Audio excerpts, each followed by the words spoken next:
increasingly disturbed by the possibility which had seeped into his awareness like a very slight but pervasive and lingering smell that he was nothing more than one of his father's acquisitions, another hard-earned marvel that America, in its infinite bounty, had allowed his father to possess.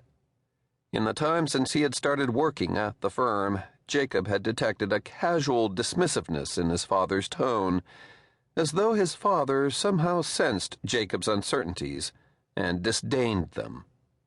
His father held the maddening conviction that self-doubt was the surest sign of a fool. "I disagree," Marcus Rappaport said, and turned his smile to David Jonas. "It's all a matter of opportunity. Suppose there's a blockade on shipping from here to the south along the coast. One simply has to rearrange some assets and become the first to run alternate routes through the Caribbean. Some people might worry about having to adjust so many different accounts, but I'm lucky enough to have Jacob at my disposal. Jacob is brilliant with numbers." Jacob winced, a gesture he tried to conceal by adjusting his necktie.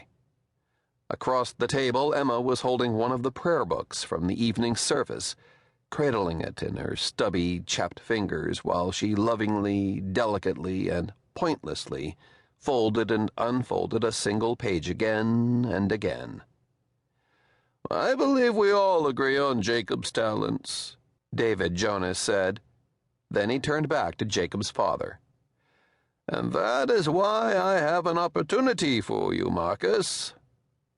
Now Jacob looked at Emma's father, curious. His face was long and thin, the opposite of his daughter's, his dark eyes quick and alert behind round spectacles, his black hair combed across the protruding peak of his balding head. He was holding out his hand toward Jacob's father, his fingers steady and confident above the wine glasses on the table. "Marcus, I know you've always been interested in my firm," he said. "I've decided that I'd like to sell it to you, at half its value." Jacob watched as his father raised his eyebrows, his expression just short of a laugh. "You can't do that in good conscience," he said. "In fact, I can," David Jonas replied, "because I would be gaining something else as well." He smiled as the other guests around the table listened. "I propose to give you all of Jonas Mercantile Shipping at half value as a wedding gift when Miss Emma Jonas becomes Mrs. Jacob Rappaport." Jacob's eyes bulged. Surely this was some sort of joke. The service that evening had required everyone to drink 4 cups of wine. Was Emma's father drunk? No, it didn't seem so.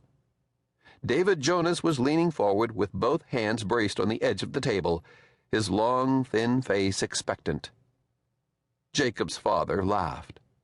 Jacob smiled at him, unspeakably relieved, and was about to laugh himself when he heard his father's answer. "A wonderful, wonderful idea, David," his father announced. "I accept." Now Jacob stopped breathing. He stared at his father, unable to keep his hands from shaking under the table. Then he looked at Emma, who hadn't even raised her eyes to the company, too absorbed in folding and unfolding the page in her book. His stomach swayed. But now everyone was watching him. His father raised his half-empty glass and leaned toward him, smiling. "So, Jacob, to the Union, then?" he asked, with a grin. Everyone around the table was still watching him, waiting. Jacob swallowed and glanced at Emma once more. She remained preoccupied with the paper between her fingers. He looked at his father, at his mother, at the Jonases, at the table with its prayer books and silver and food, at this astonishing new world that his parents had labored so mightily to bring into being, at the vast promises that had been lavished upon him, and the vast obligations required to fulfill them. He looked at Emma again.